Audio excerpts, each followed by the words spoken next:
c'est le sujet de ce matin. La question est de savoir quelle providence que nous croyons et si la providence que nous avons spontanément en tête, est-ce que c'est vraiment évangélique ou est-ce qu'il faut peut-être mettre des nuances là-dedans? Je vous dis tout de suite, c'est une réflexion plutôt d'approche théologique. D'accord? Ce n'est pas de la spiritualité, donc je ne viens pas vous réconforter avec une série de pieuses paroles sans vous déranger. On va réfléchir au plan critique. Donc, si vous êtes effrayé, la porte de sortie est par là-bas, le ticket de retour est remboursable. C'est rassurant. On est prêt? C'est pour ça qu'il fait la salle. Oui, c'est pour ça que je fais à distance, parce que les tomates vont venir tantôt. Bon. Donc, comme croyants chrétiens, nous croyons que Dieu est amour. Et un amour qui est bienveillant. Donc, pas seulement qu'un amour en l'air, mais c'est un amour qui nous veut du bien et qui veut notre bien. Ce qui implique deux types de conséquences. La première, c'est que c'est un Père qui a souci de nous, qui pourvoit à notre existence,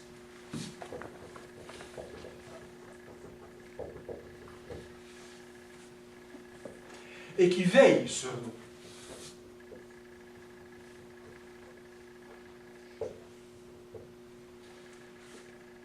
Ce qu'on appelle la providence générale. De façon générale, Dieu est quelqu'un qui a le souci de nous, qui pourvoit à nos besoins et qui veille sur notre existence. Là, comme chrétien, ça fait partie. Bon. Et puis aussi, j'allais dire, on ajoute, si je parle de la providence de façon particulière, c'est que de temps en temps, il suscite des heureux hasards.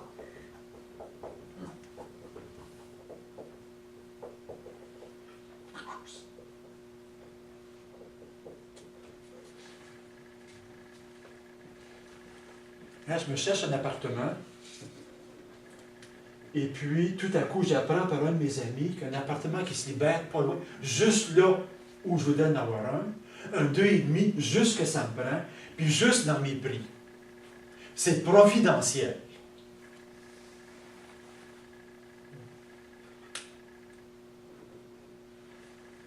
Je me cherche un emploi, celui que j'ai, ça ne me convient pas bien.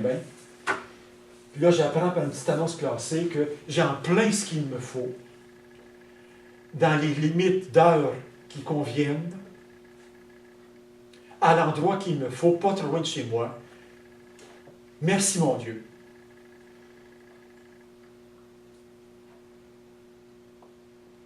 Je fais mon examen final de session.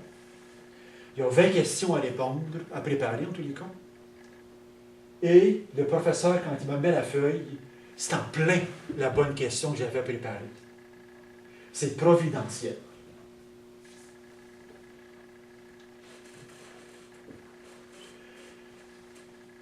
Ça semble être simple, puis bien fonctionner. C'est dans la ligne de ma foi. C'est peut-être plus compliqué que ça.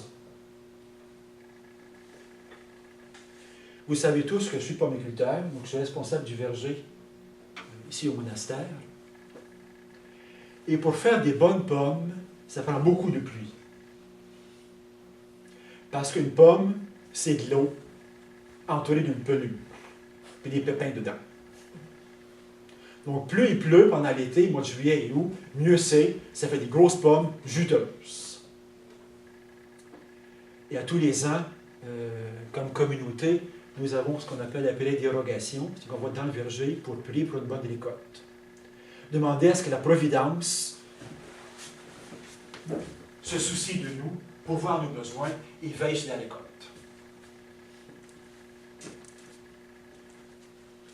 Et l'an passé, on était vraiment exaucés parce que plus pratiquement tout l'été. C'était magnifique. Les gens du village étaient très, très, très contents. La providence était de notre bord. La messe a été très, très, très efficace cette année-là. Pour Rougemont. Saint-Césaire, c'est un village, d'une ville plutôt, de banlieue. Donc, ville dortoir. Où des gens viennent pour habiter, alors qu'ils travaillent à Saint-Hyacinthe, à Granby, à Marieville. Bon. Eux, ce qu'ils veulent, c'est un été ensoleillé de bout à l'autre.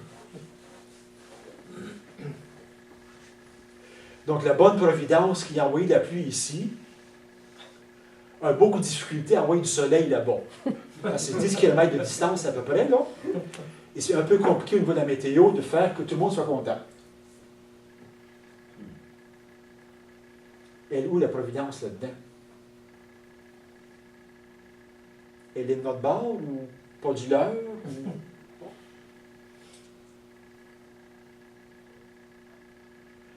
Qu'aujourd'hui, le Père Abbé ait une extinction de voix, et non pas moi, c'est providentiel. Parce que je ne serais pas ici en train de vous parler. Puis on aurait annulé la session. Moi, je trouve ça providentiel, et vous autres aussi. Mais c'est pas sûr que lui, il trouve ça providentiel. Et donc, la providence, c'est quand même au plan de la réflexion un peu à critiquer. Là. Et je voudrais voir dans la première heure toutes les difficultés que ça pose. Pour, dans un deuxième temps, dans la deuxième heure, partir d'une réflexion chrétienne, comment placer la foi en la providence dans un contexte évangélique. Ça vous va? Oui.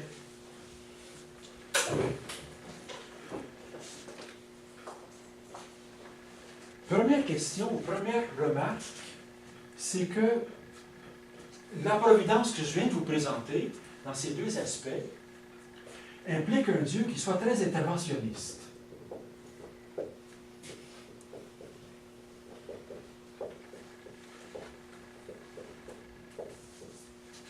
Qui intervient ponctuellement pour répondre à tel besoin et à tel désir, pour satisfaire tel groupe de personnes ou tel individu.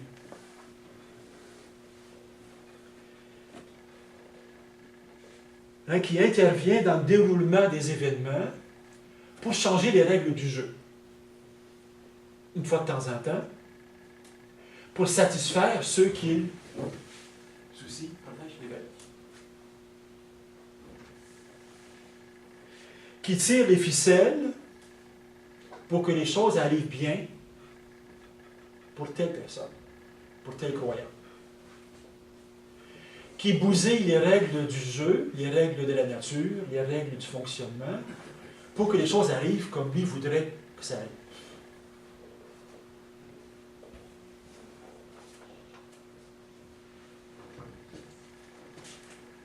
Deuxième difficulté, c'est que c'est un regard très sélectif.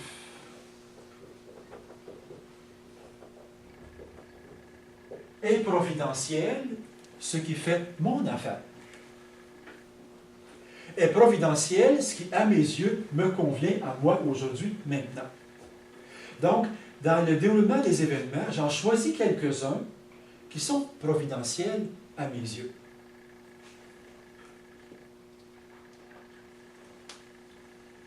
En Syrie, pendant la guerre, il y a un bombardement d'un village chrétien.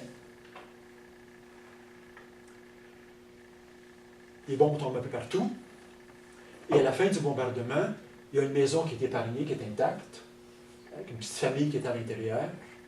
Et le père de famille dit « Merci mon Dieu, on va remercier la Providence de nous avoir protégés. » Parce qu'il ne s'est rien passé. Ils ont été protégés par Dieu. Ce qu'il oublie de dire, c'est que deux personnes à côté, il y avait aussi une famille avec 3 enfants. La maison a reçu un obus en plein milieu. Les 3 enfants sont morts. Le père de la famille est mort. Et la madame qui a survécu est gravement blessée. Est-ce que la providence agit ici, n'agit pas là? Est-ce que la providence intervient ici, n'intervient pas là?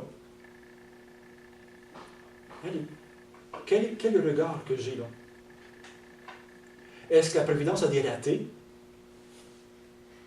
Réussit ici, puis réussit pas là?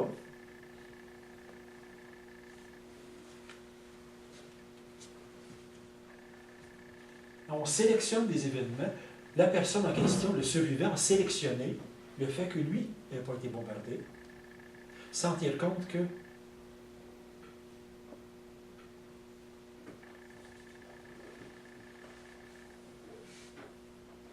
donc l'erreur que nous faisons, c'est de choisir dans le tissu des événements certains parmi eux qui font mon affaire et que j'attribue à Dieu.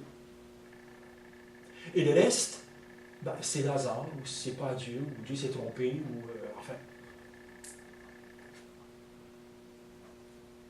Donc, certains événements sont pour moi révélateurs d'une action de Dieu.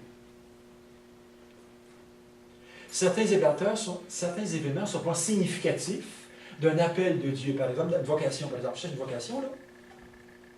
Ben, je prends tel événement, tel autre, puis bon. Je lis la providence, le dessein de Dieu, en choisissant certains événements, puis en négligeant d'autres.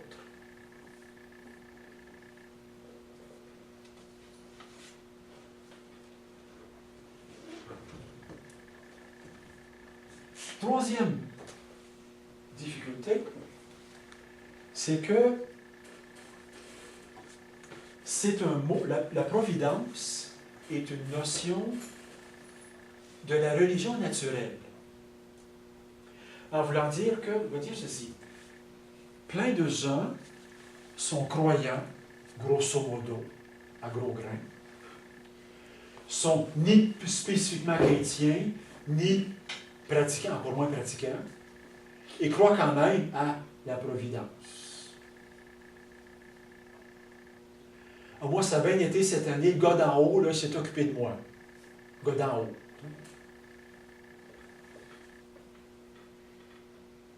Donc, la providence est davantage une notion de la religion naturelle, spontanée, que spécifiquement évangélique.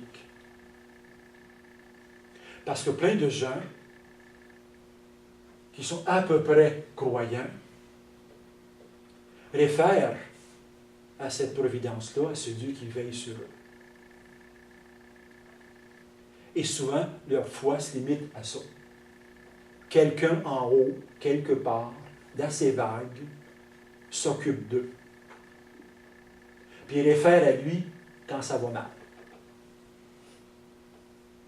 Sans que ce soit vraiment un réflexe chrétien du Dieu de Jésus-Christ qui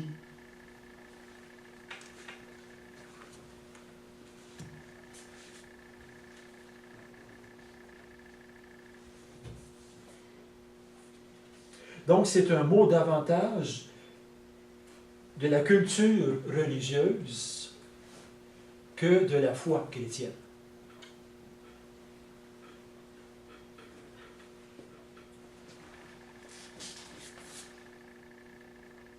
Donc, c'est plus de la religion que de la foi chrétienne.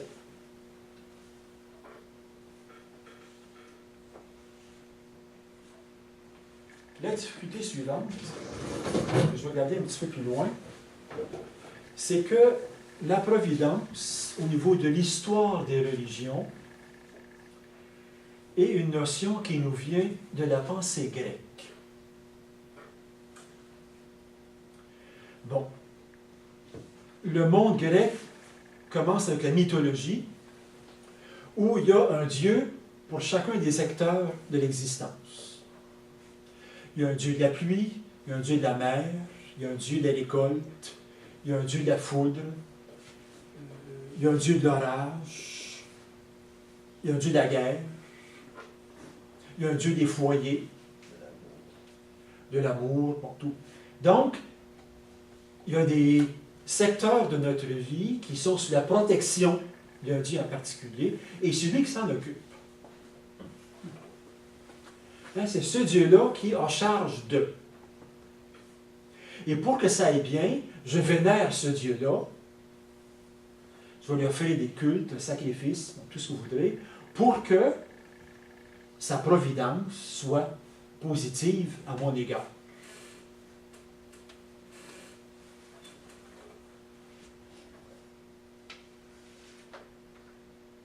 Par la suite, la pensée grecque va développer davantage cette idée-là, et c'est surtout le courant du stoïcisme.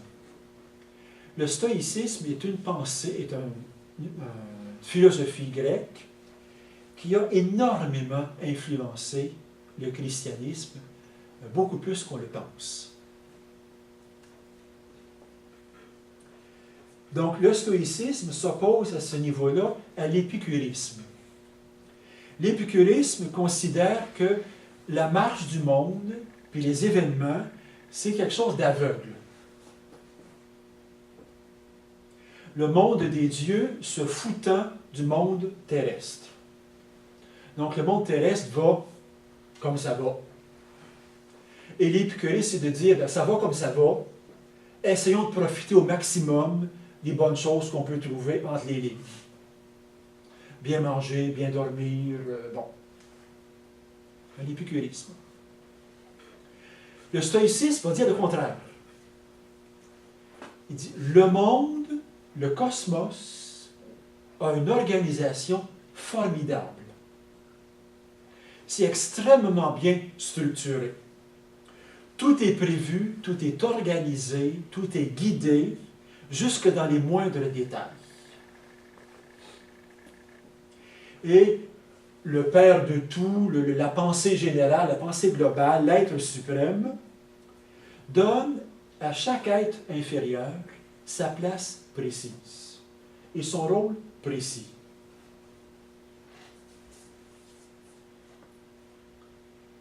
Donc tout est ordonné, tout est planifié, tout est prévu, tout va pour le mieux. C'est l'intuition fondamentale du stoïcisme. Donc, la nature, le déroulement des événements est fondamentalement bon. La vie est bonne. Le monde est un vaste organisme vivant qui fonctionne merveilleusement bien.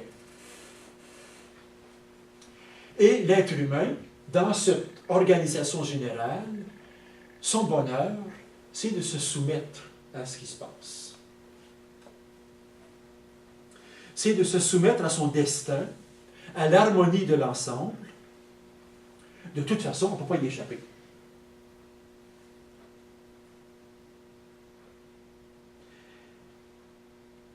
On sait que notre destin, que notre histoire, que ma vie est le résultat d'une intervention sage et bienveillante de cette pensée organisatrice qui a tout prévu. Et même les grincements, les accros, le mal, la souffrance, fait partie de cet organisme, même si nous, on ne comprend pas toujours. Évidemment, dans ce système, il n'y a pas de liberté humaine. Je suis mon destin. Dans ce système, la providence, c'est quelque chose d'insaisissable et de caché, parce que je ne sais pas les motifs globaux de toute cette histoire. Je suis quelque part un petit rouage du mécanisme. Je sais que l'ensemble fonctionne bien, même si moi, je perçois parfois que, oups, ça grince dans les coins. Mais de me soumettre, c'est la voie du bonheur. Donc, c'est une morale stoïcienne d'acceptation, de résignation, et la sagesse, c'est d'accepter ce qui se passe. Mon salut consiste simplement à vouloir et à accepter le monde tel qu'il est. Donc, à me soumettre à la providence. Et de voir dans tous les événements une providence universelle qui veille à l'ensemble.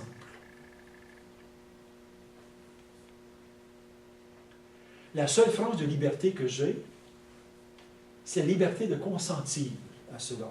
Je n'ai pas la liberté de choisir de faire quoi que ce soit puis de changer quoi que ce soit. Ma liberté consiste à consentir, avoir la sagesse d'accepter que ce soit comme ça. Donc l'être humain n'a pas d'autre choix que de consentir à ce qui a été prévu pour lui, planifié par lui. Tout est prévu, ça veille, ça pourvoit, et ça a du souci pour moi. Je dis bien ça, parce que c'est impersonnel.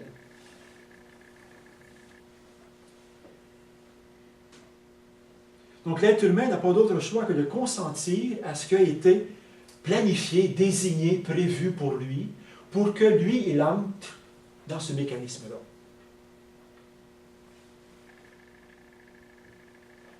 Je fais juste une petite parenthèse, là.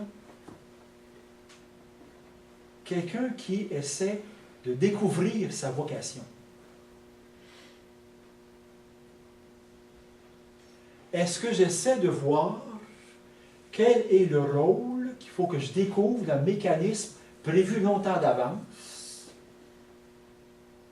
et que j'ai à choisir, pas choisir, j'ai à découvrir pour que je rentre dans le fonctionnement prévu longtemps d'avance. OK? Donc, c'est une vocation prédestinée, prévue d'avance.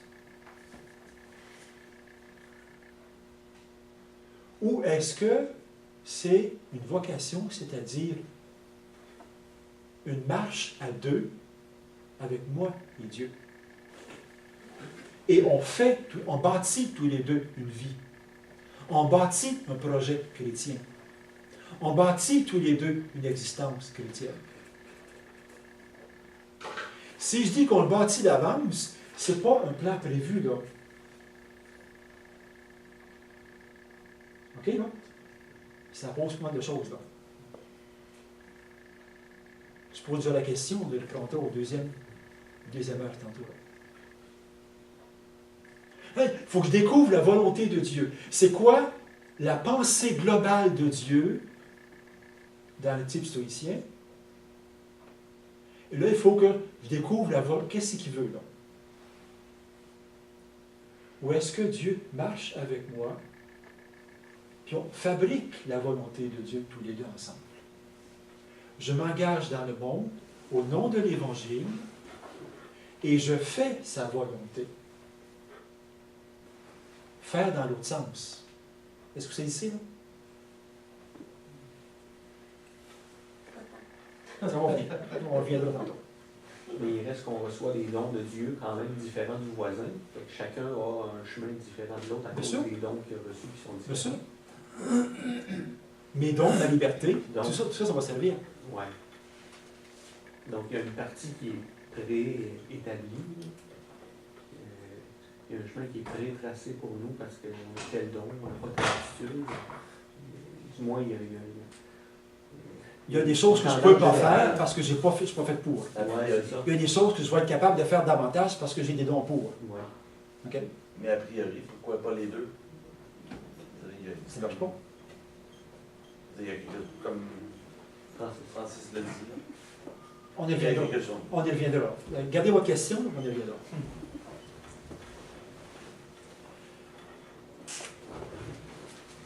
Donc, j'ai dit que c'est massivement la pensée grecque.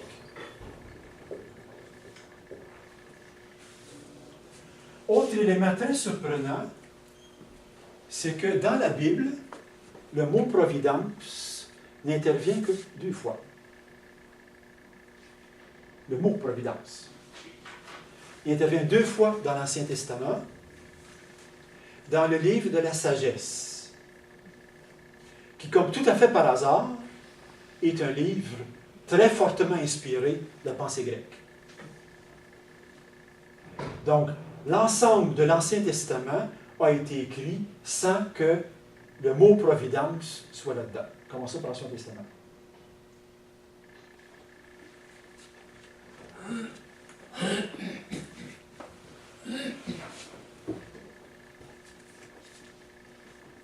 Et l'autre remarque qu'on peut faire, toujours dans l'Ancien Testament, c'est que la providence n'est pas vue du plan cosmologique, comme c'est le cas pour la pensée grecque, mais du côté historique. Dieu intervient dans l'histoire d'un peuple. Dieu fait alliance avec un peuple. On viendra ce mot alliance tantôt là. Donc, dans la Bible, d'accord, la notion de providence, c'est pas tellement, il faudrait nuancer, là, c'est pas tellement un Dieu qui règle les événements cosmologiques du monde, que un Dieu qui marche avec un peuple dans l'histoire, qui accompagne une histoire.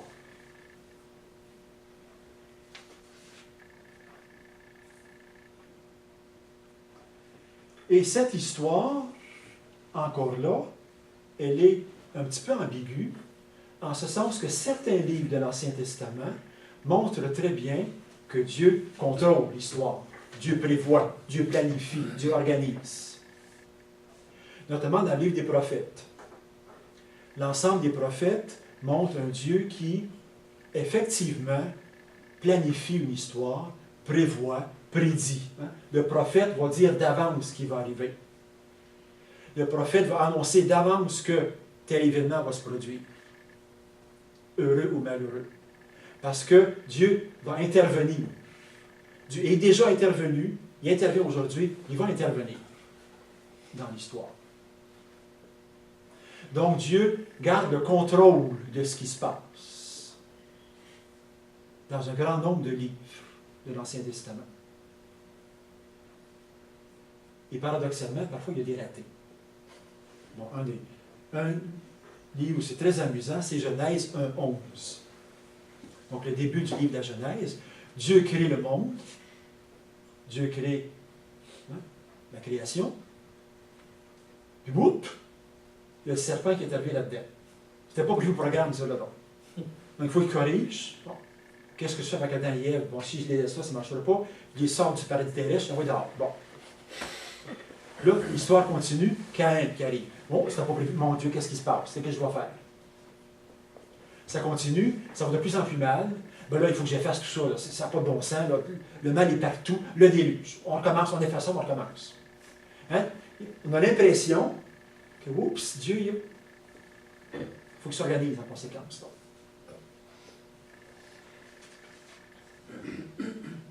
On a la même chose dans le livre des psaumes. Hein? Le livre des psaumes, c'est le livre d'un Dieu qui s'adresse, non, le livre d'hommes qui s'adresse à un Dieu qui s'occupe d'eux, qui répond à la prière, qui se soucie de son peuple, qui suit des individus, et souvent il y a des psaumes d'action de grâce, pour remercier Dieu d'être intervenu, d'un côté, mais d'un autre côté, il y a plein de psaumes. Seigneur, qu'est-ce que tu fais? Où est-ce que tu es? Fais quelque chose. Ça va mal. Je crie vers toi, puis tu ne réponds pas. Mes ennemis sont là, puis tu ne fais rien. Le peuple est en détresse, puis tu ne bouges pas. Tu es supposé t'occuper des autres, mais tu ne fais rien. Dans le passé, pour nos pères, tu as été très généreux, tu as bien fait, mais là, tu ne fais plus rien. Et donc, la providence n'est pas si évidente que ça dans l'Ancien Testament.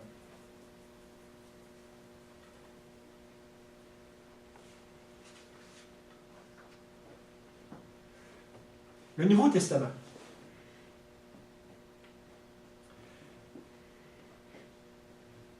Bon, d'abord, le mot n'intervient pas.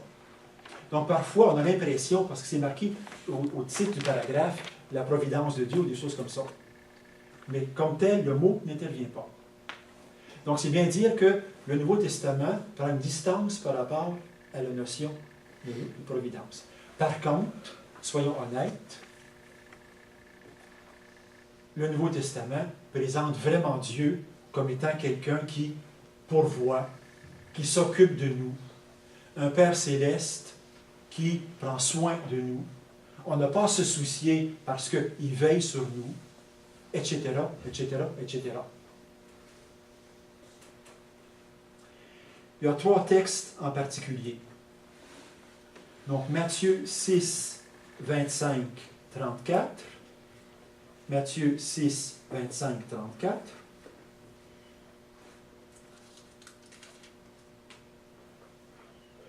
Ne vous inquiétez pas pour votre vie, de ce que vous mangerez, ni pour votre corps, de quoi vous le vêtirez. La vie n'est-elle pas plus que la nourriture, et le corps plus que le vêtement? Regardez les oiseaux du ciel, ils ne sèment ni ne moissonnent, ils n'amassent point dans les greniers, et votre Père céleste les nourrit. Ne valez-vous pas plus qu'eux? Et qui d'entre vous, par son inquiétude, veut prolonger tant que soit peu son existence? Et du vêtement, pourquoi vous inquiétez? Observez les lys des champs, comme ils croissent. Ils ne peinent ni ne filent, et je vous le dis, Salomon lui-même, dans toute sa gloire, n'a jamais été vêtu comme l'un d'eux. Ne vous inquiétez donc pas, qu'allons-nous manger, qu'allons-nous boire, de quoi allons-nous nous vêtir? Cherchez d'abord le royaume de Dieu et la justice, et tout cela vous sera donné par ce croix. Donc, il y a vraiment une providence de Dieu qui s'occupe de nous. Mais en même temps, ce texte-là fait partie du sermon sur la montagne, qui commence avec les béatitudes. Bienheureux les pauvres, bienheureux ceux qui pleurent, bienheureux. Hein? Donc, même ce texte-là, si on le place dans son contexte, ne veut pas dire qu'automatiquement, notre vie va être un conte de fées et tout fonctionne à l'eau de rose. C'est plus complexe que ça. Le deuxième texte, c'est Matthieu 10, 29, 31.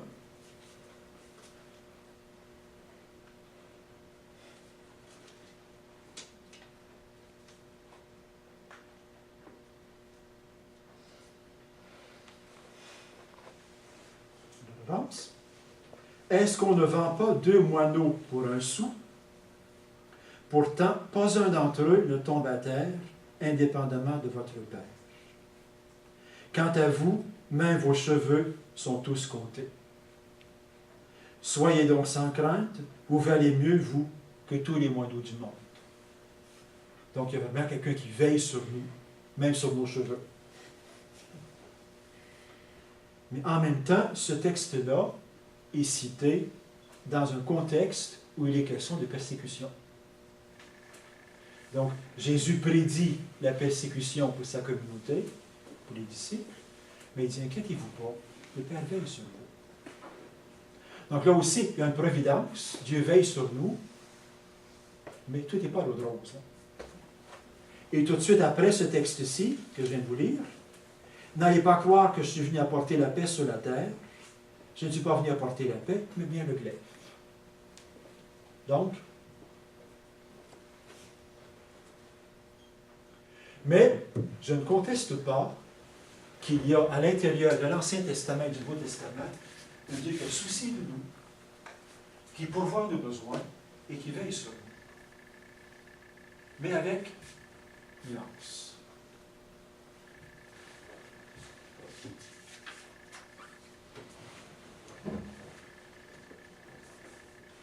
Donc, Ancien Testament, Nouveau Testament.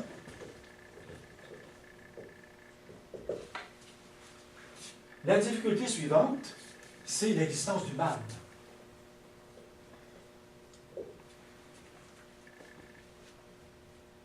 Hein, si Dieu veille si bien sur le monde, veille si bien sur tout le monde, comment est-ce que ça se fait qu'à un certain moment donné, c'est un gâchis pareil? Bon, je ne développe pas plus parce qu'on reviendra plus tard dans les journées subséquentes à cette question-là.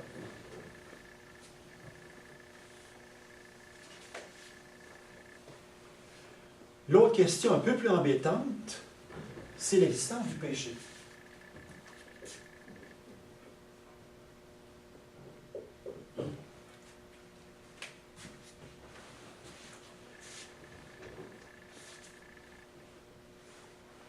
que je formulais de manière suivante.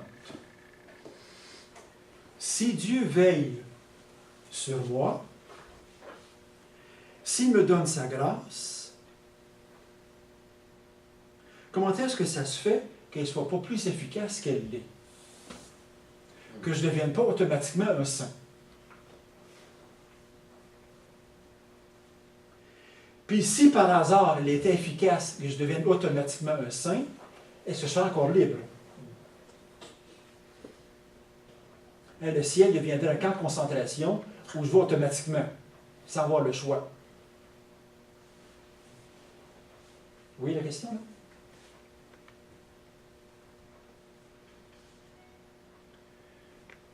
Ou si Dieu sait d'avance que je vais pécher,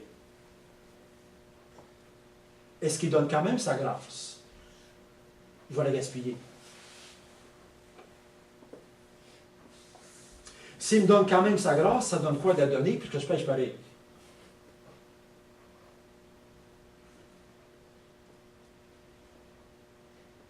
C'est toute la question là, du jeu. Dieu qui veut que, en même temps, il y a le péché dans ma vie. En fait, c'est la grande question traditionnelle, la grâce et du libre arbitre. Mais comment est-ce que Dieu donne sa grâce pour que je me sanctifie et que je garde quand même ma liberté? Ma liberté qui me permet d'aller à l'encontre de.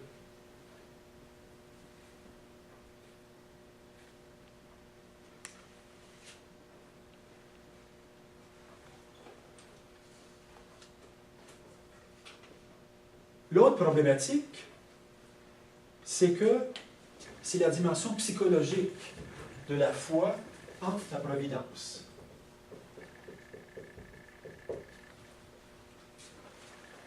Il est évident pour n'importe quel psychiatre que quelqu'un qui croit en la providence, quelqu'un qui veille sur lui, ça calme l'anxiété.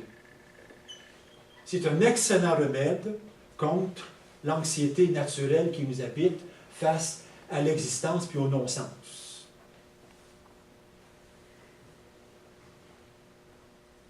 Devant les événements malheureux, devant la tragédie, devant le non-sens, c'est consolant de penser que Dieu organise quand même les choses. Dieu tire les ficelles de toute façon et tout va bien finir. Donc ça apaise l'anxiété humaine. Mais de l'autre côté, ça risque de démobiliser. Si Dieu organise ma vie, si tout est planifié d'avance, je n'ai rien à faire, puis je m'assois, puis je m'attends que ça bouge, ça se passe. Je ne suis plus engagé dans un combat avec la vie, parce que, oups, Dieu prévoit tout d'avance. Encore là, ça a l'air théorique, mais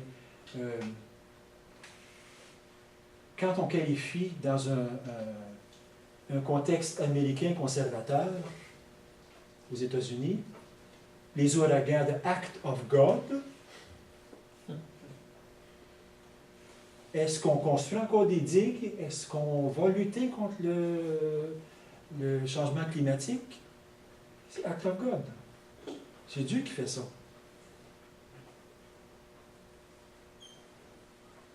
Donc, ça déresponsabilise. Ça démobilise.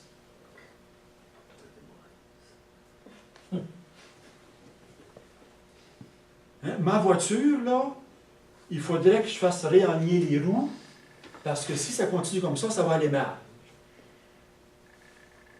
Dieu veille sur moi. J'ai le statut de Saint-Christophe dans ma fenêtre. Il n'y a aucun problème. Tout va bien aller. Je me fie à la providence. Ça calme mon anxiété. Ça soulage mon portefeuille. Mais je ne suis pas sûr que ce soit un acte responsable.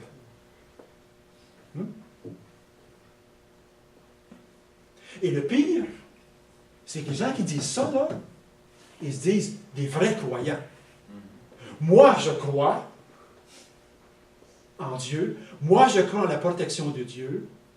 Et puis, nous, on est des vrais croyants. Nous, on voit que les ouragans, c'est des punitions de Dieu pour le gouvernement américain. Tu le voudrais? Nous, on a la bonne lecture providentielle des choses.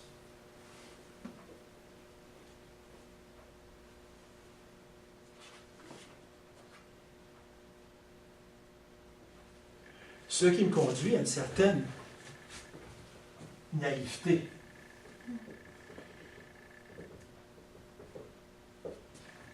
De croire que Saint Christophe va me protéger, même si les loups sont mal alignés, il n'y a pas de naïveté là-dedans. C'est plus de la foi, là. On tombe dans la naïveté. Et surtout, la naïveté est présente quand tout va bien. Quand Dieu semble répondre à mes prières, quand il pleut pendant tout le mois d'août, tout le mois de juillet, c'est magnifique. Là,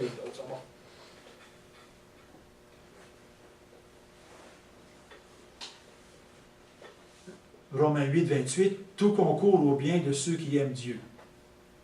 Parce que je sors un paquet de citations bibliques qui vont aller dans le sens de ce que je vais dire.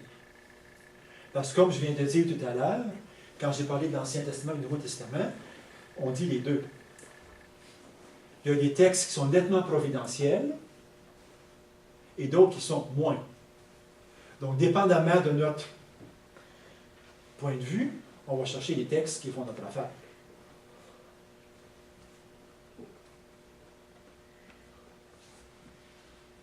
J'ai la naïveté de croire que la grêle, quand elle tombe chez le voisin et pas chez nous, c'est un acte providentiel, puis c'est Dieu qui est intervenu, puis bon, le prix de mes pommes va augmenter parce que chez le voisin, il n'y en a plus pas.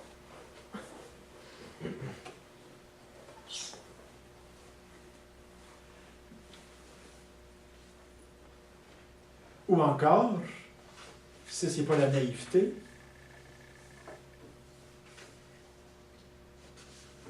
c'est du fatalisme.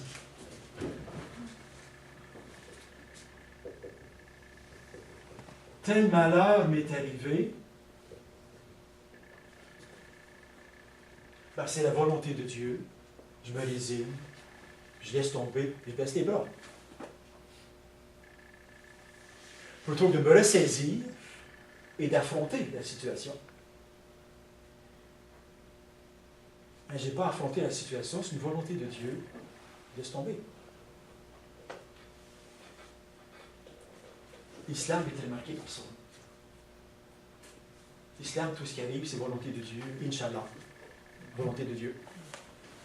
Donc, on n'intervient pas, on ne se bat pas, on ne change pas parce que c'est la volonté de Dieu. Mon karma, c'est ça. Donc, quand tout va bien, c'est la naïveté de croire que Dieu intervient à tout bout de champ, puis il sème des petites grâces un peu partout dans mon existence. Quand ça va mal, ben là, Dieu s'acharne sur moi. Dieu me donne des leçons.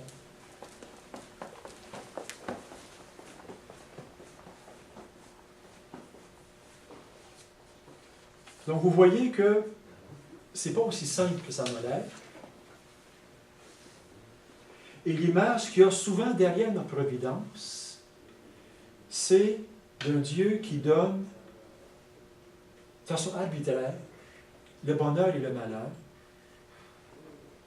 qui manipule les événements,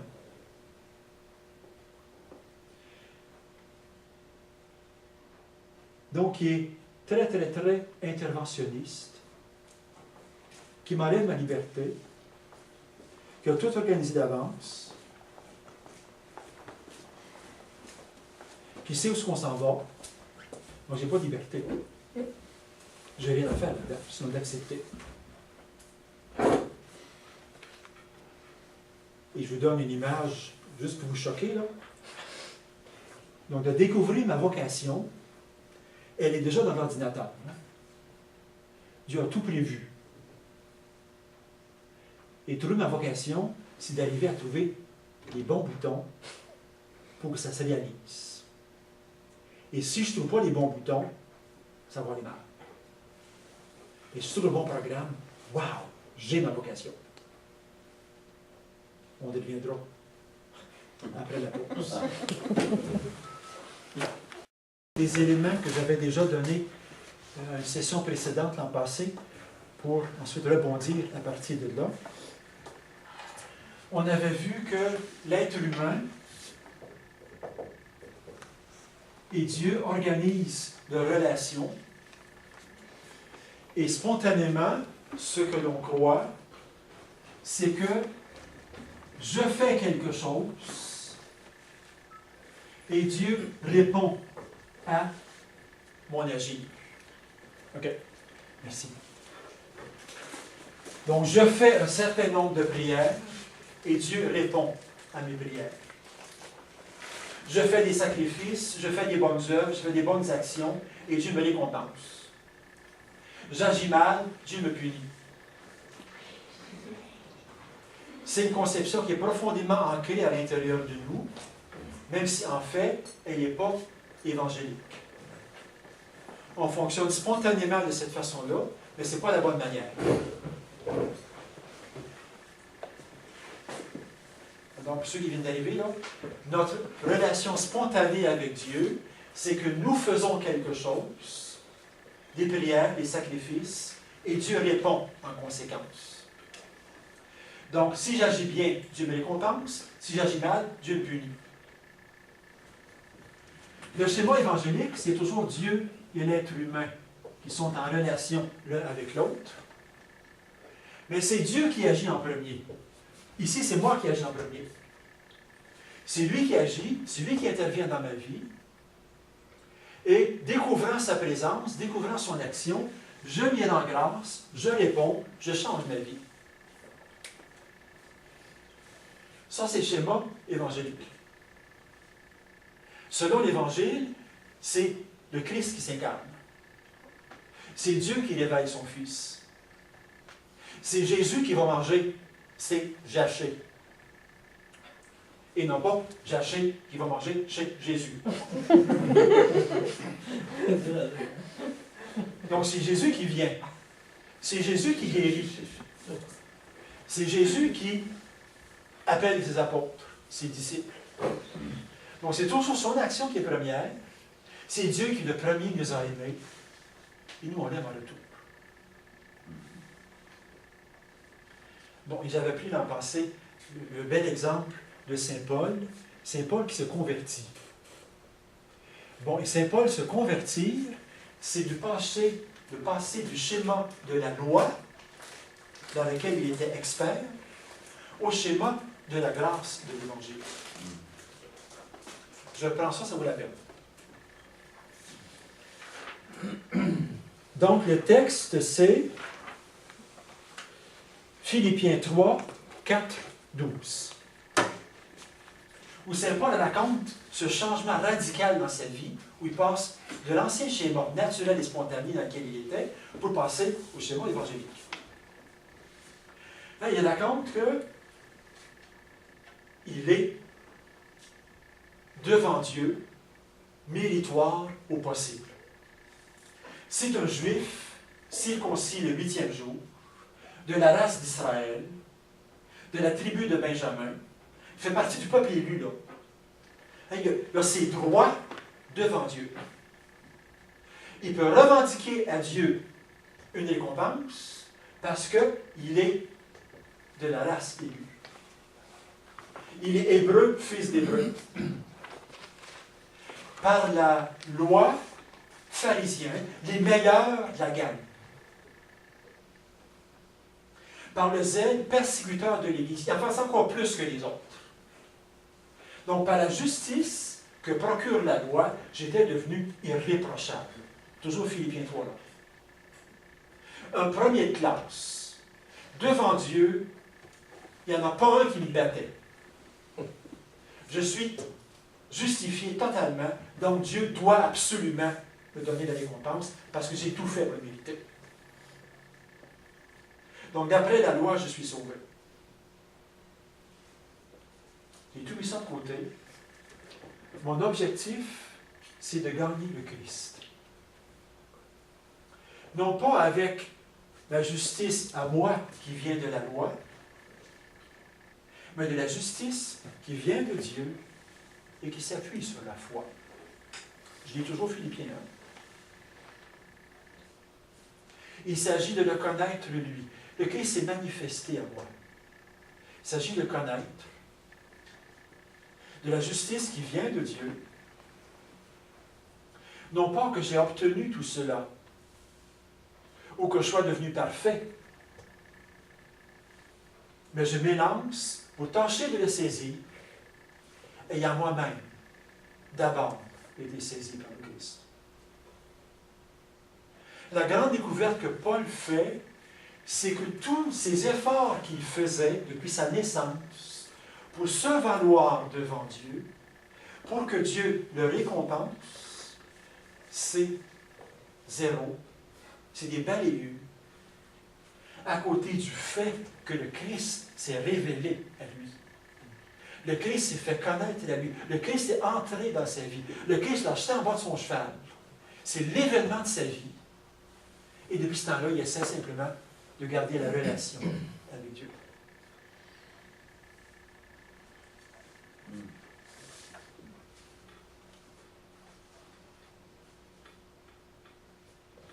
C'est pas encore là. C'est pas là où que les Juifs se trompent encore aujourd'hui. Et beaucoup de chrétiens. Aussi. Oui. Beaucoup de chrétiens. Mais c'est ce qui vient prouver aussi que c'est pas nous qui donnons la foi aux gens, c'est vraiment Dieu qui touche les gens eux-mêmes. Exactement. Lui-même. Bon, évidemment, ce schéma-ci, dans notre tête, fonctionne, mais dans les faits, ça ne fonctionne pas toujours.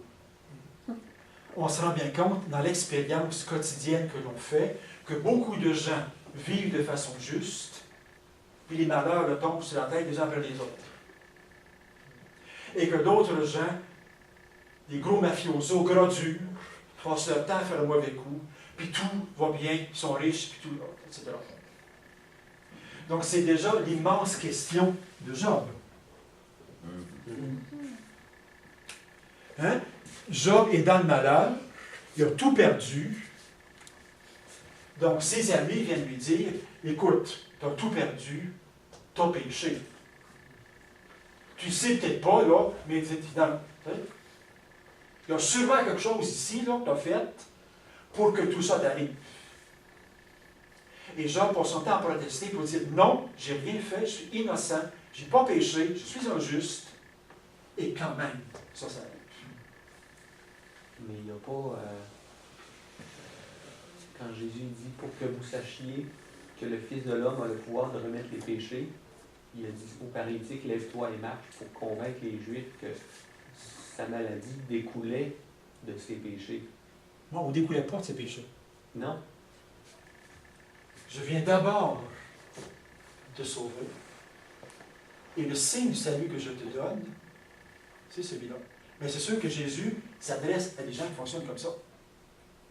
Parce que pour eux, s'il est paralysé, c'est parce que. Est-ce que l'aveugle-né, Non, ça il a dit... l'aveugle-né, les Juifs arrivent avec le schéma ici, il est aveugle. Donc, il y a eu quelque chose. Mais il est né comme ça. C'est-tu lui ou c'est ses parents? Et Jésus dit, ni l'un ni l'autre. Cet événement-là est arrivé pour que la gloire de Dieu se manifeste. J'ai rien dit tantôt. Donc là, je suis dans Job.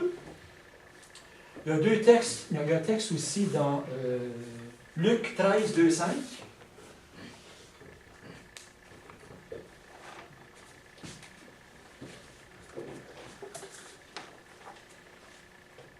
Donc Luc 13, 2, 5.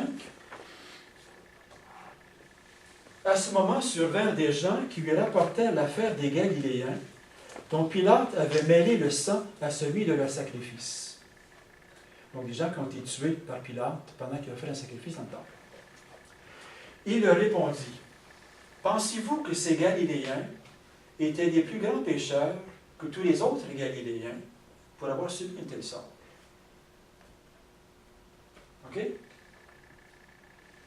Pensez-vous qu'ils ont plus péché pour avoir subi ça que tous les autres? Donc, je vous l'ai dit, mais si vous ne convertissez pas, vous vous payez tout de même. Je l'ai dit tout à l'heure. Et ces 18 personnes sur lesquelles est tombée la tour de Siloé et qu'elle a tué, pensez-vous qu'ils étaient plus coupables que tous les autres habitants de Jérusalem? Donc Jésus conteste ce schéma-là. Vous êtes en train de dire qu'ils ont péché, donc ils sont morts. Je dis non. Par contre, Jésus fait un lien, parce qu'il dit ensuite, non, je vous le dis, mais si vous ne vous convertissez pas, vous périrez tous de la même manière. En sens qu'effectivement, ce schéma est juste, dans le sens où la masse de péchés que nous commettons finit par causer notre malheur. Si nous vivons dans l'injustice, dans l'exploitation, dans tout ce que vous voudrez, l'égoïsme, ben, le malheur va continuer de fonctionner à l'intérieur du monde. Les conséquences aussi. Les conséquences sont là. Mais ce n'est pas tel acte qui va causer telle chose. Ça va? Je continue le schéma encore un petit peu. De quelle manière est-ce que Dieu va punir ou récompenser? Par les événements. C'est les événements qui vont être des signes de l'action de Dieu qui répond à mon agir. Je fais telle chose et Dieu m'envoie tel événement pour que je sois récompensé ou puni. Ça va? Chez moi, païen. Chez moi, chrétien, les événements surviennent à l'être humain, indépendamment de l'action de Dieu, parce qu'ils viennent des lois naturelles et de la liberté humaine. C'est notre agir, c'est les lois naturelles, les circonstances qui font que tel événement se produit à l'être humain.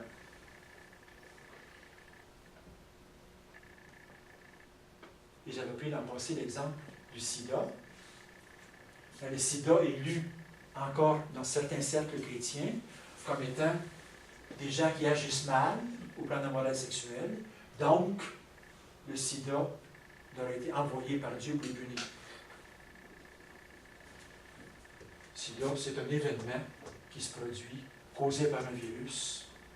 Et le travail de l'humanité, c'est d'arriver à combattre ce virus-là. Cet événement-là ne se produise plus. Mais si quelqu'un à qui ça arrive, Dieu est là avec sa grâce, Dieu est là avec son amour, et le soutient à l'intérieur de ce qui est en train de se produire.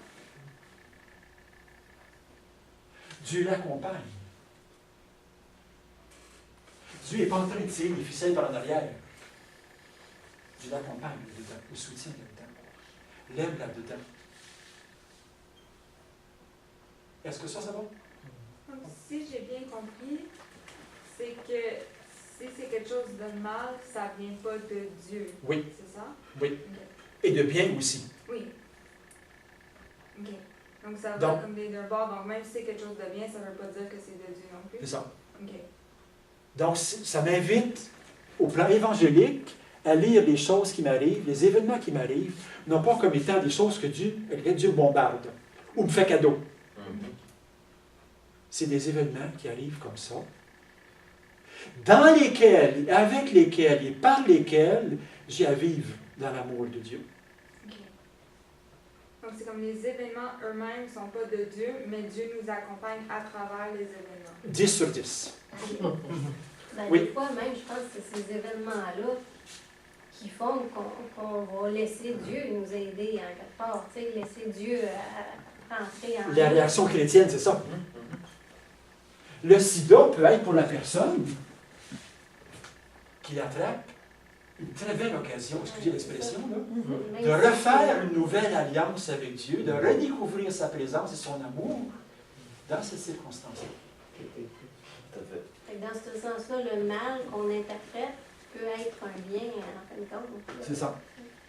Ben, le mal n'est pas un bien. Ben, point bien. Non, mais peut nous Dieu amener. peut se servir du mal pour en faire du bien. Autrement dit, Dieu est tout-puissant, mais il n'intervient pas. C'est à travers notre libre arbitre. C'est ça. Donc, quand je parlais de Dieu interventionniste tantôt, là, Oui, oui. Tu sais, on est en train d'en sortir dans 2 ans. Oui, en arrière complètement. Mais toutes ces lois naturelles-là, la liberté humaine, tout ça, ça découle de Dieu, parce que c'est Dieu qui a créé ça. Donc, indirectement, c'est quand même Dieu qui gère les événements. Oui, indirectement, puis à longue distance. Là. Mais vu qu'il est omniscient, il sait tout ça. Je ne suis pas sûr qu'il soit omniscient. On viendra dans d'autres, là, je ne réponds pas à la question là, de l'omniscience, là. Dans d'autres, je sais que la Genèse va aider là-dessus. En mettant là aussi beaucoup de nuances. Oui et non. Ok. Oui. Je comprends bien le principe de la liberté humaine, mais je comprends bien celui de la loi naturelle. Parce que justement, je ne sais pas si ça vient faire une question, est-ce que la loi naturelle ne découle pas de Dieu en tant que tel, de la création de Dieu? Oui. Mais je veux dire, par exemple, si j'ai un accident d'auto, Oui.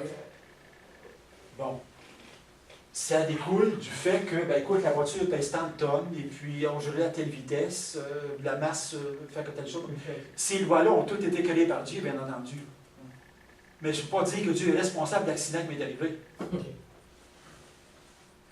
C'est causé par les lois naturelles qu'elles sont créées par Dieu. D'accord?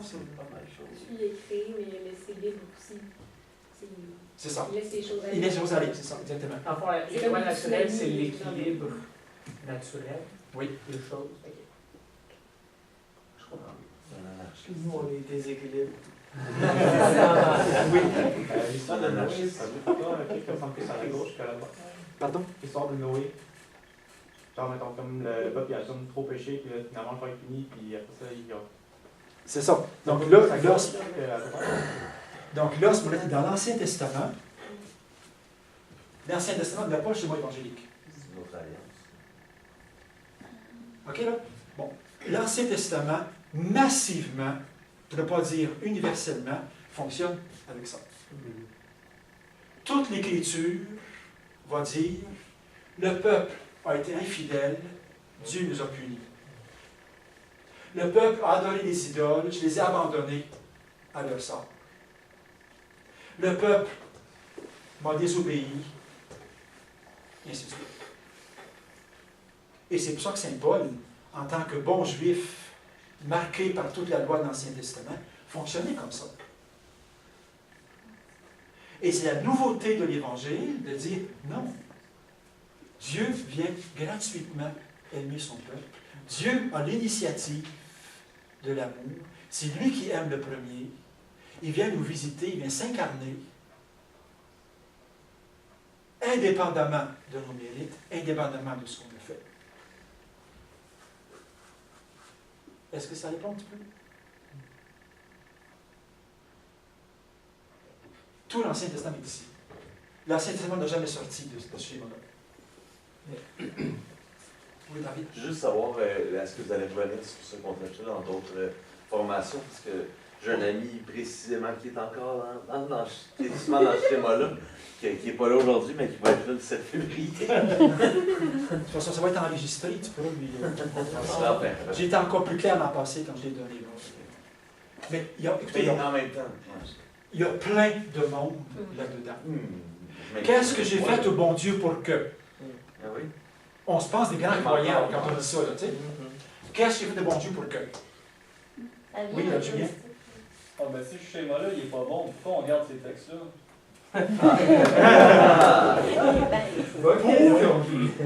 Pour enfin Pour savoir nous faire comprendre c'est quoi la beauté de la bonne nouvelle. Ok, c'est bon. C'est une bonne nouvelle pour vrai. là. Eh oui, On voit la forme. c'est une nouvelle dans tous les sens du mot, en sens que ça change par rapport à ce qu'on avait là avant. Quand Jésus dit, dans l'enfant, je m'avais fait au film, il dit, ben, un juif dit, c'est quoi que tu viens de nous annoncer? Tu viens de nous annoncer que la bonne nouvelle, c'est ça, votre captivité est terminée. Notre captivité en quoi? Notre captivité dans le péché. C'est un schéma qui tourne en rond, là. Donc, on pourrait dire qu'il y a la justice puis il y a la miséricorde de l'autre côté. Oui, à un certain niveau, oui. Je préfère le mot loi puis grâce. OK. Ou sa propre justice puis la justice de Dieu. Oui, c'est ça. Julien? Ça veut aussi dire, dans le fond, que l'Ancien Testament, il interprétait mal les actions de Dieu, selon leur connaissance. Là, je ne pourrais pas dire qu'il interprète mal. Je veux dire, la révélation est progressive. Ouais, c'est ça. C'est Tout notre foi ne repose pas sur l'Ancien Testament. Ouais. L'Ancien Testament fait parler de la pédagogie de Dieu qui tranquillement instruit son peuple. Ouais. Ça va? Juste une question. Oui. Croyez-vous aux apparitions de Mathieu Poirier? Non, ça, c'est une autre histoire. Là. C'est parce que la Vierge a dit souvent, priez, vous pourrez éviter des catastrophes naturelles, vous pourrez éviter des guerres, mais priez, priez, priez. Ça, en ce sens-là, je ne crois pas. OK. Il y a beaucoup d'apparitions, entre guillemets, qui ont des aspects non évangéliques ou pré-évangéliques. Et il y a beaucoup de saints qui, en bout de ligne, ont des éléments pré-évangéliques dans leur vécu. Beaucoup de croyants, beaucoup d'homélies et beaucoup de catéchèses qui sont encore pré-évangéliques. Je ne parle pas de ça ce matin. Je voudrais continuer, juste pour quitte à ce qu'on rebondisse ensuite. Donc, on a deux schémas. Et je voudrais revenir à la question de providence. Juste une question. Oui. Puis la Vierge la Guadeloupe, d'abord. Elle a arrêté une guerre. Oui, elle, c'est quelque chose. Elle a apporté la paix. Là, je ne suis pas au courant. Non, mais c'est... Est-ce qu'elle s'est reconnue par l'Église? Guadeloupe, oui. Ouais. Mais du Guadeloupe encore. Mais... Elle, c'est quand même de quoi? C'est pas... Elle a arrêté une guerre où il y avait de Lourdes aussi, dans le fond, c'est ça. Ça veut pas dire que c'est Fatima. C'est Fatima. Ouais, ok. Ben, Fatima qui a empêché la... comment on voit ça, une action comme ça? C'est quand même des humains dans leur libre arbitre. C'est ça, exactement. Il y a plein de choses là-dedans qui... Comme j'ai dit au début, je crois à la providence, je crois à l'action de Dieu, mais il faut nuancer des choses. Ça arrive dans un temps que Ben oui. Des miracles, ça existe, là. Je crois fondamentalement aux miracles. Mais l'action normale de Dieu, c'est pas celle-là. Un miracle, c'est quoi? C'est que Dieu change la loi naturelle. Tout lui est possible. Mais la liberté fait que, si on voit dans la Genèse, cette liberté-là qu'on parle, c'est même au début, il dit à l'homme et à la femme, tu ne toucheras pas, tu ne mangeras pas de ce fruit-là. Il y a quand même la liberté même au début de l'existence humaine. Mais parce qu'ils l'ont fait, vous, puis ils ont été chassés. Dans ce schéma. J'avance, ok? Donc, au niveau de la providence, il y a trois schémas possibles. Il y a l'événement et l'être humain. C'est Dieu absent.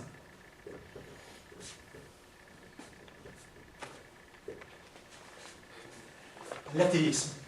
Dieu n'existe pas. Les événements m'arrivent. Les événements sont causés par les lois naturelles, le hasard, loi naturelle, la liberté humaine, le hasard, qui m'arrive à moi. Ça n'a pas de sens. Il n'y a personne derrière. Ça arrive comme ça, point. Il n'y a aucune providence, aucun plan. Les événements sont comme ça. Tout ce que je peux faire, c'est d'essayer de tirer mes ficelles le mieux possible à l'intérieur de cet univers qui est emboulé, sans signification et sans direction. Est-ce que ça va pour ça? L'athéisme. Le deuxième, c'est Dieu gouverne.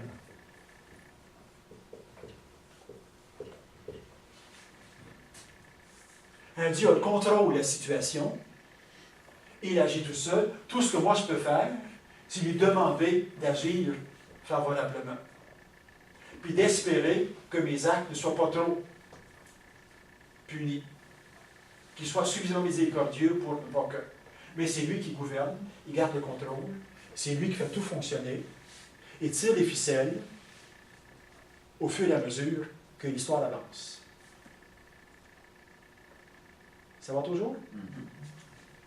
Ici, Dieu fait alliance.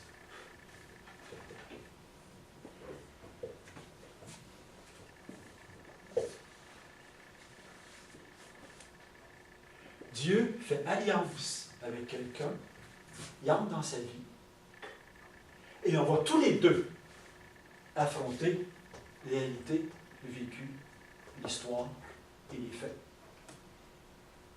Main dans la main. Donc, c'est complètement différent l'un de l'autre.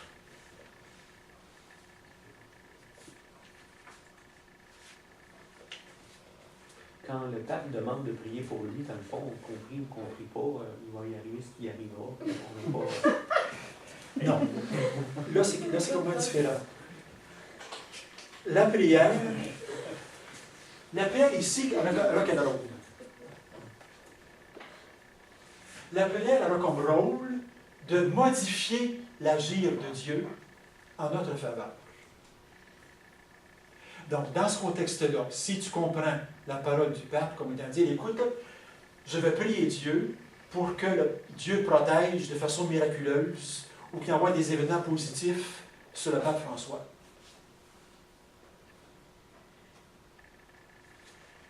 Ici, la prière, c'est quoi? Tu peux bien entendu l'envoyer dans cette direction-là, puis demander à Dieu qu'il change les événements, les lois naturelles. La prière, c'est surtout, Seigneur, montre-moi davantage ton amour. Refaisons alliance. Je vais à nouveau accueillir ton alliance, ton amour. Tu me le donnes gratuitement. Je ne suis pas obligé de te prier que tu me les donnes. Tu me les donnes gratuitement puis d'avance. Moi, je suis fermé, je ne suis pas ouvert, je n'écoute pas. Donc, la prière va m'ouvrir davantage. Va refaire alliance. Je renoue à nouveau avec Dieu à l'intérieur des circonstances. Et je demande, au nom de l'Église, que la grâce de Dieu vienne sur le Saint-Père. Que le Seigneur et que nous, on soit davantage en alliance, ensemble, tous les deux, pour faire avancer l'Église.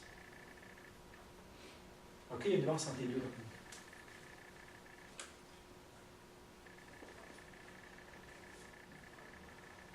La prière est ici une manipulation. La prière est ici une ouverture. C'est souvent une pensée Un magique. accueil. Pardon? C'est souvent une pensée magique aussi. Oui, bien sûr.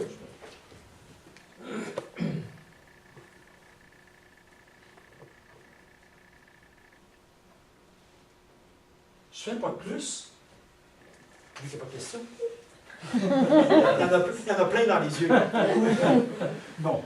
C'est bien. Ce que je trouvais très, très beau, une professeure qui disait ça, dans ce schéma-ci, ce que je fais, mes actions, ce qui se passe, les événements,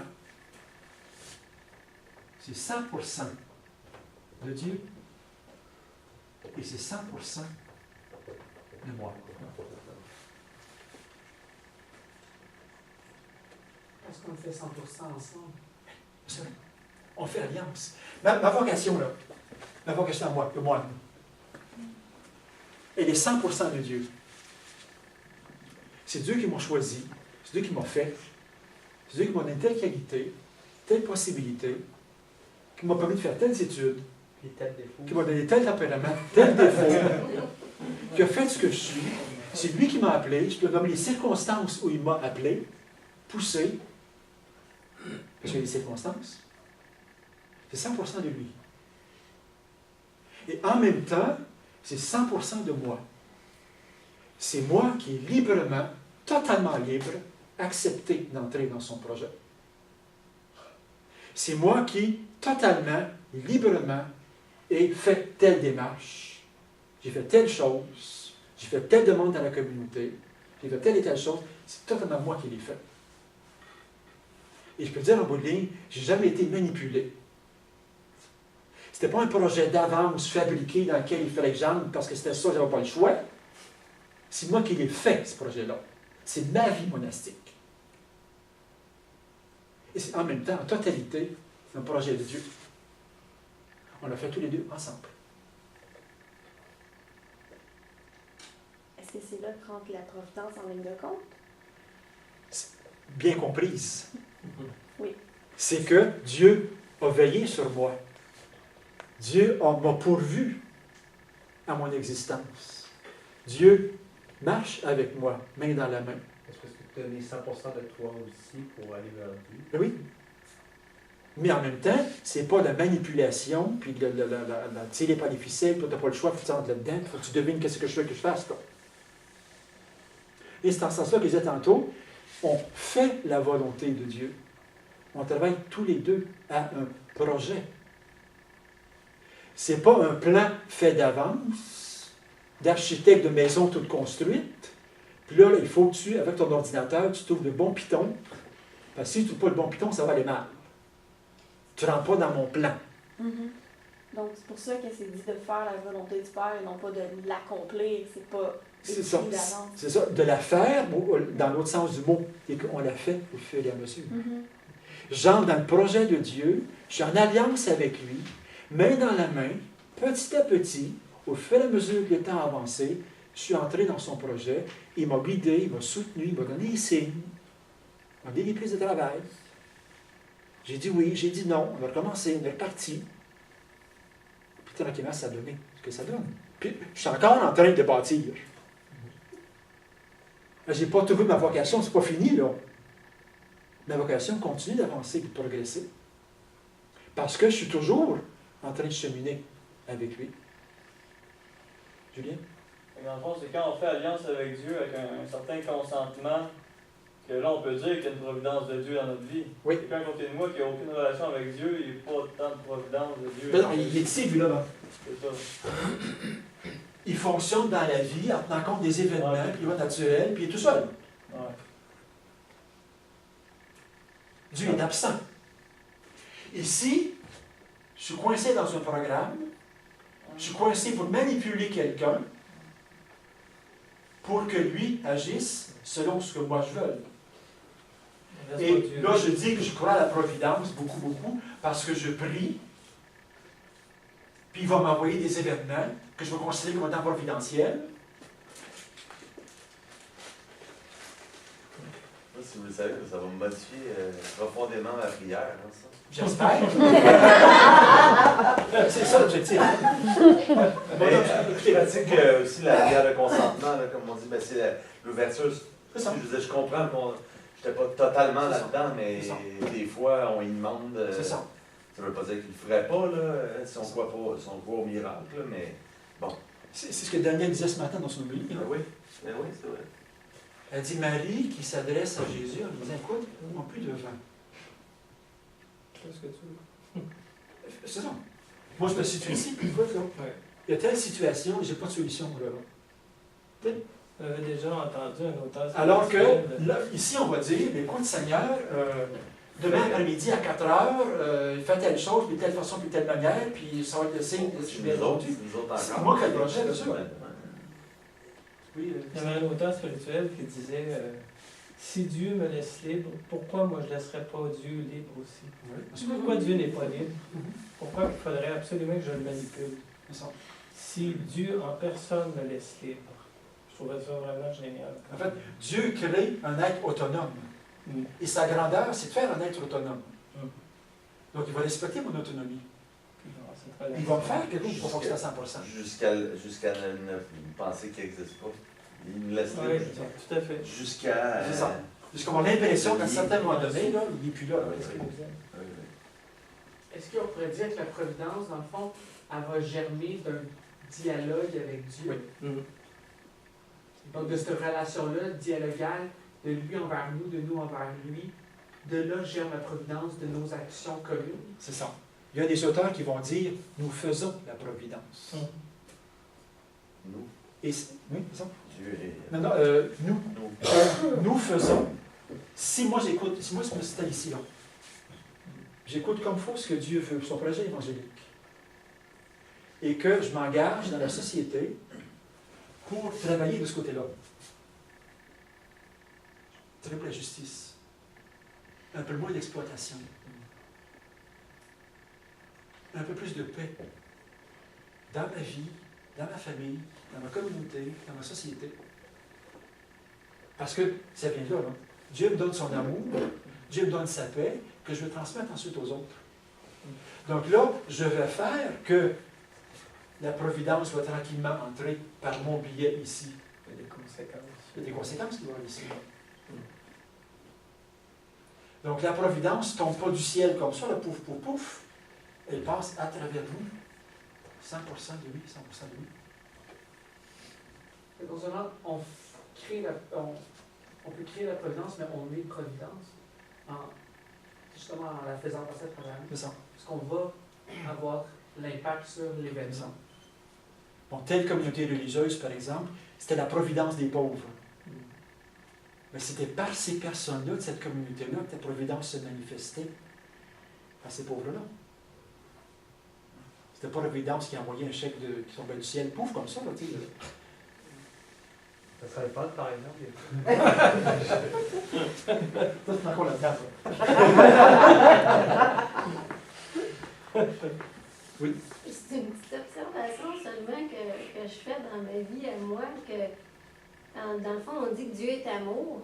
Oui. Bien, je vois que chacun des options, si on veut, des 3 options, peuvent se vivre aussi dans nos relations, pas juste avec Dieu, mais avec les humains aussi. Je retrouve, tu sais, avec chaque personne, une ou l'autre, des options que vous venez de noter là.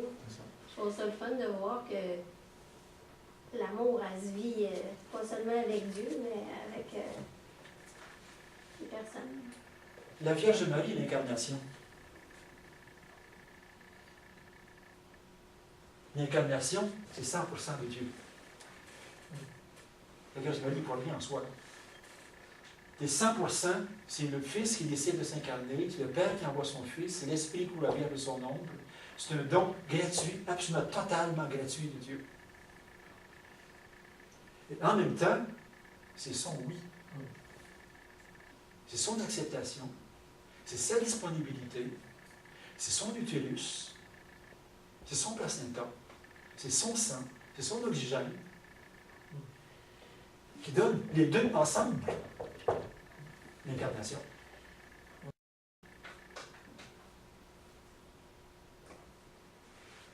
Nos petits projets à nous, là.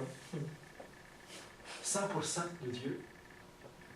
C'est Dieu qui m'inspire, c'est Dieu qui me donne des talents, c'est Dieu qui suit les circonstances. C'est ma liberté, c'est mon engagement, c'est mon bon vouloir. Et ça donne tel projet évangélique.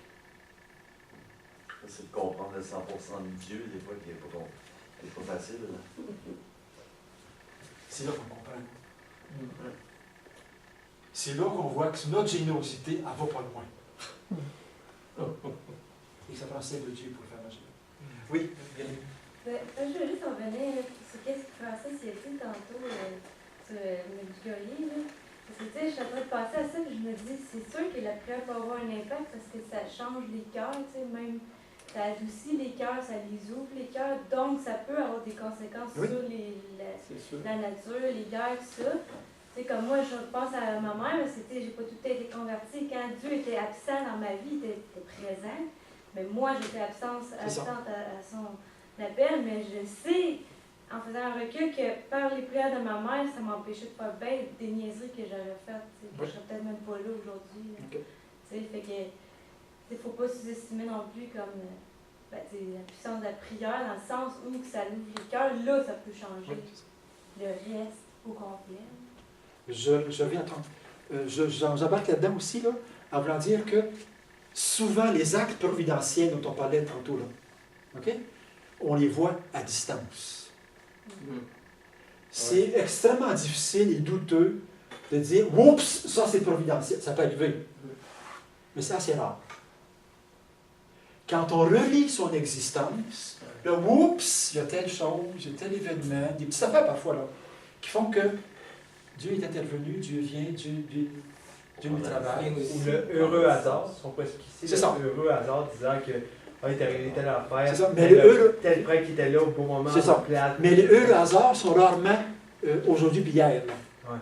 Ça remonte à loin. On relit son histoire et là, on voit qu'il y a plein de choses qui ont fait que je suis aujourd'hui ce que je suis. Mais là où je trouve que Julien, tu m'excuses. Julien? Ben, il y a une phrase de Paul, mais c'est quoi la référence, mais ça dit Dieu crée en nous le vouloir et le faire. Oui, et l'être. C'est fatiguant d'entendre ça. Comment on interprète ça avec un schéma de même? Dieu crée en nous le vouloir et le faire. C'est 100%, ouais. C'est 100%, oui, non. C'est, en fait, ici, hein. Dieu me donne, par le biais des lois naturelles, mais on pourrait dire, ce qu'il me faut pour. Mais il crée en nous le vouloir et le faire. Fait que la liberté là-dedans, on dirait qu'elle mange un coup. Oui, mais c'est la question de la liberté et de la grâce, hein, dont je parlais tout à l'heure. C'est une autre affaire. Ça. Comment on va parler, probablement, on va essayer de t'en parler, en tout cas, là, dans les prochaines choses, là, mais... Ouais. Tu sais, en même temps aussi, tu sais, là, comme maman, elle te dit ce matin. Ouais, j'ai pas entendu. Tu sais, quand t'aimes quelqu'un, là, tu sais, quand tu sais que quelqu'un t'aime, Ouais. c'est comme, t'as le sourire, tu sais, qui vient plus facilement, des trucs de même. Ouais, ok, ouais. Fait qu'en même temps, t'as ça qui vient avec. C'est vrai. C'est la grâce qui vient avec. Donc, je reviens à mon attitude chrétienne. Hein, je me situe comme chrétien dans une situation difficile. J'ai un accident d'auto. OK, bon. Prenons ça. Bon, je fais ça à 10, là, et puis, à une intersection, il y a une voiture qui me rentre dedans, dans le derrière, et puis, la voiture est complètement chamboulée, complètement à l'envers. J'ai un accident d'auto, puis le médecin me dit, écoute, tu regrettes ton patte le croche, puis c'est irréversible.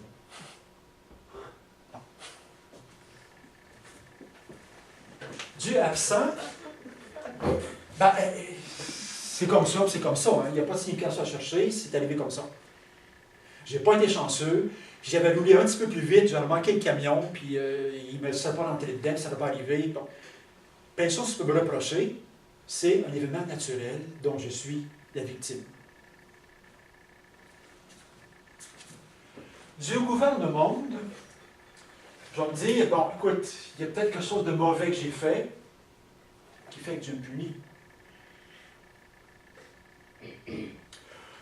Ou peut-être que, si l'accident ne serait pas arrivé, Dieu sait d'avance, dans son omniscience, que j'aurais mal fait, que j'aurais mal tourné, que je serais tombé dans la drogue ou dans je ne sais pas trop quoi. Donc, il a préféré me casser la jambe, comme ça, au moins, j'échappe à ça. Hein, parce qu'on essaie désespérément de trouver un sens puis une signification à un événement que Dieu m'envoie. Parce que dans le gouvernement, Dieu envoie les événements, Dieu contrôle tout. Là. Donc s'il m'arrive quelque chose, ça vient de lui. Pourquoi est-ce qu'il m'a envoyé ça? Parce que j'ai mal agi. Pour éviter que j'agisse mal. Pour faire signe à mes amis, écoute, si vous voulez les trouver sur l'autoroute, vous allez faire accrocher les autres aussi. Il y a plein de significations que j'essaie de trouver à cet événement-là, parce que, ici, l'événement doit avoir un sens. Et le sens vient de Dieu qui me l'envoie. Ça va? Ici, ben, ensemble de lois naturelles, la société glissante, et puis tout ce que vous voudrez, fait que l'événement est là. Sauf que j'ai à renouer l'alliance avec Dieu. Avec une jambe en moins, handicapée, j'ai à faire une nouvelle page de mon histoire. Comment est-ce que je vais la vivre, Seigneur? Comment est-ce qu'on va la vivre ensemble? C'est pas ta faute si la mienne, c'est lui comme ça. Bon. Mais tu es là avec moi. Et cette page-là, comment est-ce qu'on va la vivre? Cette nouvelle tranche de ma vie, je te demande d'être présent là-dedans. Je te demande de montrer ton amour, puis on va le faire ensemble. Mais par curiosité, si on tourne la roue de bord puis que la personne a vraiment couru après. Pardon? Supposons que la personne a couru après, elle a bu, puis elle a eu un incident, si la personne a Liberté humaine mal utilisée. D'accord. C'est là que se situe le péché. Pardon? C'est là que se situe le péché. Oui. Puis les conséquences. Puis les conséquences du péché. Ça va ensemble. Donc la conséquence du péché, c'est pas une conséquence de Dieu, c'est une conséquence de ton action. C'est ça. Oui. C'est pas Dieu qui nous punit parce qu'on a péché. C'est un sens de La responsabilisation de ton péché. C'est ça. C'est ça. Donc c'est pas Dieu qui nous punit parce qu'on a péché. C'est une conséquence des gestes que j'ai posés, qui sont pécamineux. C'est quoi le sens de l'indulgence dans ça? Ça, le Père Abbé, on en parler l'autre. C'est pas ça. Donc, je m'excuse, il y a plein de choses, des détails que je ne peux pas aborder, il y a trop de choses là-dedans. J'essaie de focaliser sur quelque chose qui est fondamental à mon avis, c'est de bien comprendre comment Dieu agit dans notre vie et comment est-ce que je travaille avec lui. Tu sais, je ne suis pas méculteur, moi, là. Je constate dans mon verger, j'ai des bébites. C'est-tu Dieu qui m'envoie des bébites me punir, ou je vais prier pour qu'il les enlève? Je peux essayer. Là, je me situe. Seigneur, je suis un moine, pas méculteur, j'ai un problème. Il faut voir qu'on travaille ça. Mais je veux que tu sois présent avec moi là-dedans. Que tu m'accompagnes là-dedans. Et la différence entre moi, qui suis pris avec un problème de loi naturelle qui ne fonctionne pas, est très différente de cette personne qui est ici, qui lui est tout seul avec ça. Moi, je sais que tu m'aimes là-dedans.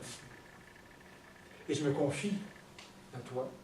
Je vais chercher la force, la paix, la sérénité que ton amour va me donner.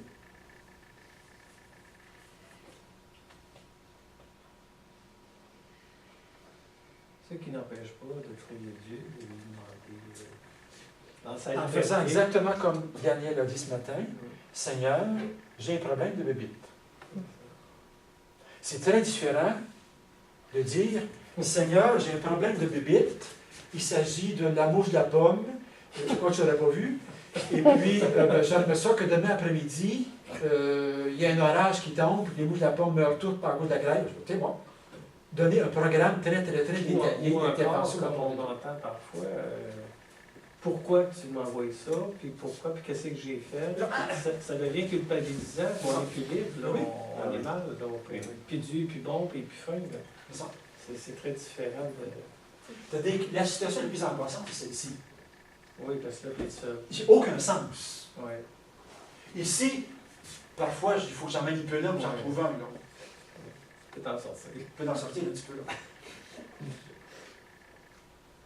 Mais ça, c'est le Dieu de Jésus-Christ. Le Dieu de Jésus-Christ, c'est ça. Qui nous révèle. Qui vient le premier, qui m'aime constamment, peu importe ce qu'il m'arrive.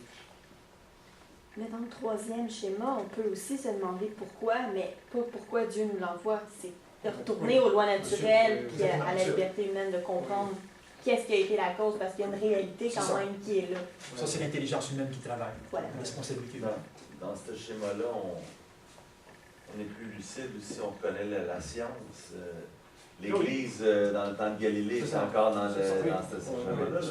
On ne connaissait pas les lois naturelles, donc on ne peut pas les mettre. Et donc, dans la recherche de ma vocation, si, ici, il y en a pas, si je me situe ici, ben, il faut que je prie Dieu pour qu'il m'envoie des événements qui vont m'éclairer, pour qu'il me dise ce qu'ils veulent. Qu'est-ce qu'ils veulent.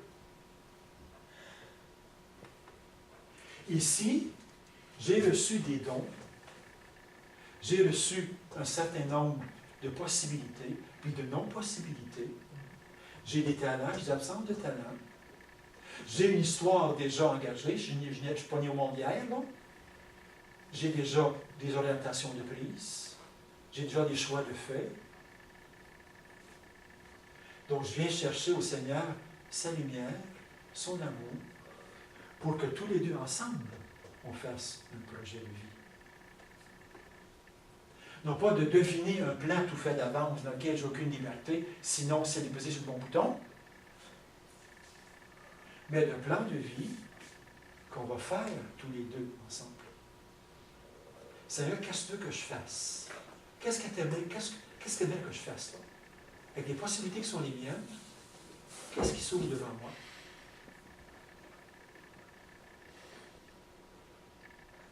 Là, j'ai une part de liberté et de créativité. Et le risque, il y en a deux. C'est soit de croire que tout vient de Dieu, donc que je reste sans bouger, ou soit de tout manigancer par moi-même, de tout faire sans tenir compte C'est le flèche qui est ici. Là. Sans tenir compte de la grâce, sans compte de l'inspiration, ça prend de la prière de consentant, comme tu disais tantôt. Là. Donc, de s'installer des grandes périodes de temps devant Dieu. Écoute, Seigneur, viens me remplir. Viens me remplir. Viens me donner ta lumière. Puis juste d'être là.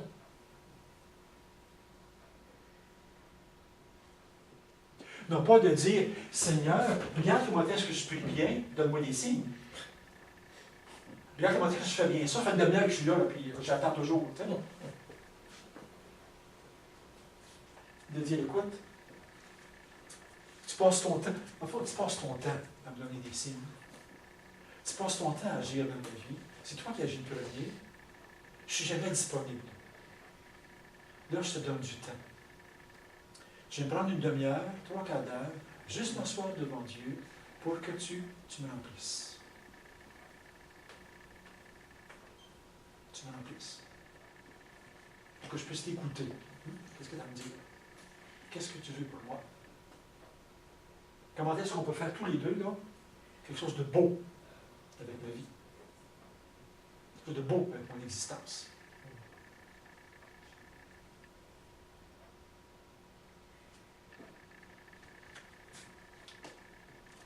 C'est beau.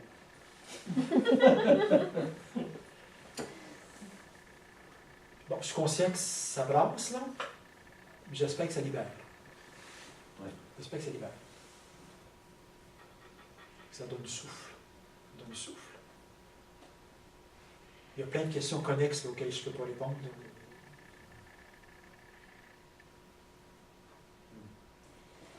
Mais il y a quelque chose qui me chicote, parce que cet été, c'est un questionnement que j'ai eu à moi-même, justement, en rapport avec la vocation, de se dire, on a comme le désir en dedans de nous qu'on veut, mais en même temps, on veut laisser Dieu faire sa volonté. Fait que là, j'essayais de m'ostiner avec ma mère là-dessus pour essayer d'expliquer comment je me sentais en dedans. Puis ma métaphore a été, c'est comme s'il y a le cuisinier, que je sais que je veux avoir un gâteau au fromage. Le résultat final, c'est un gâteau au fromage. Mais je peux choisir comment est-ce qu'il va avoir été conçu le gâteau au fromage. Mais moi, ma peur, c'était de demander à Dieu comment je le voulais fait. Mais c'est ça, on a quand même une liberté de demander à Dieu qu'est-ce qu'on aimerait. Mais c'est ça, c'est d'assumer, de dire, je te fais confiance, c'est quand même toi le cuisinier. Non. Non? On cuisine tous les deux. D'accord. Ah. Ok. J'apporte mes ingrédients, Mhm. tu apportes tes ingrédients, puis on fait un gâteau au fromage, les deux ensemble. C'est ça, une alliance aussi.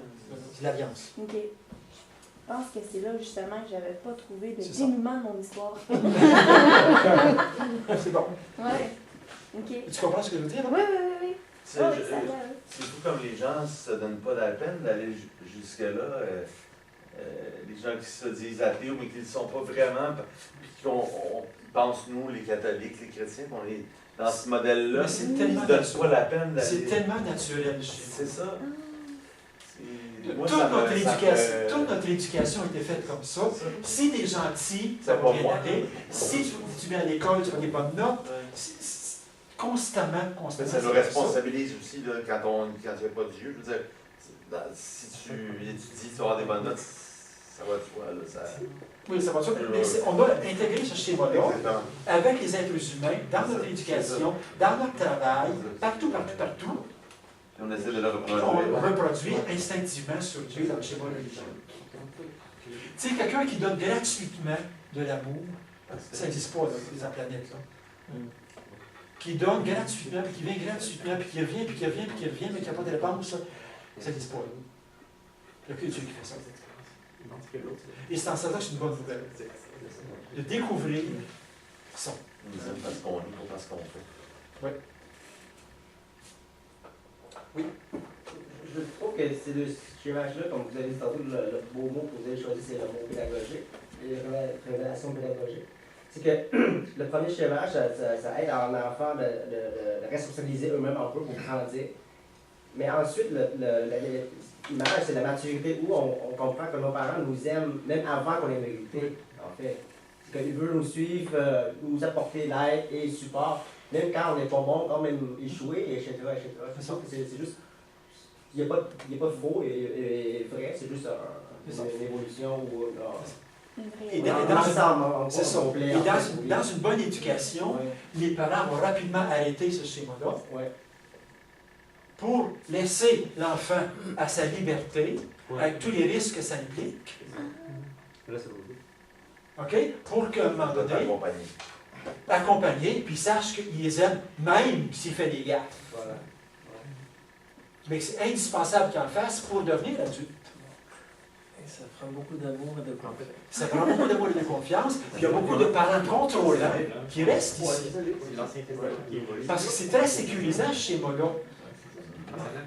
J'ai le contrôle de ce qui se passe. Je gouverne mon enfant. En amour aussi. En amour, c'est la même chose. Relation amoureuse dans un couple, c'est pareil. C'est pour nous parce qu'on a un groupe des jeunes. On va utiliser quel modèle pour ces jeunes-là. C'est très différent parce que la société orientale vietnamienne qui est très gouverne, comme vous voyez, et quand il arrive ici, les enfants nés ici, ils utilisent notre modèle, et en fait, quand ils arrivent à la maison, c'est l'autre modèle qu'ils utilisent. Fait que, tu sais, ils dansent entre les deux bords. C'est ça perdu. C'est pas évident pour les petits jeunes aujourd'hui. Oui. En fait, tu as bien saisi les deux. Oui. En fin de compte, ça résume la Bible. Comme genre Dieu le Père qui enseigne à son enfant, genre, dans l'exemple, juste à l'autorité pour l'être humain. Donc, si vous avez bien intégré ce schéma-là, vous avez compris la plus grande partie de l'Écriture, Nouveau Testament et Ancien Testament, la plus grande partie de la pédagogie de Dieu, qui commence comme ça, et qui va, à mesure que l'homme ou le peuple de Dieu devient plus mature, va de l'autre côté. Et puis que la pédagogie de Dieu, mais le premier tient quand même de la réalité qu'il y a des choses qui arrivent. T'sais, les trois sont nécessaires un peu. Non, c'est trois schémas différents. Oui, mais je veux dire, c'est trois étapes. Comme le premier, c'est la réalité. Que tu crois en Dieu ou non, ça va arriver quand même. Oui, mais après ça, tu as le choix de... Les lois naturelles sont ici, je les ai mis ici. Non, c'est ça, je veux dire, ça fait toute partie. Ça, c'est l'athée. C'est l'athée, mais on peut dire que c'est la réalité aussi. Tu sais, j'utilise des mots... On se comprend. c'est ça. On se comprend. Bon, le temps est écoulé.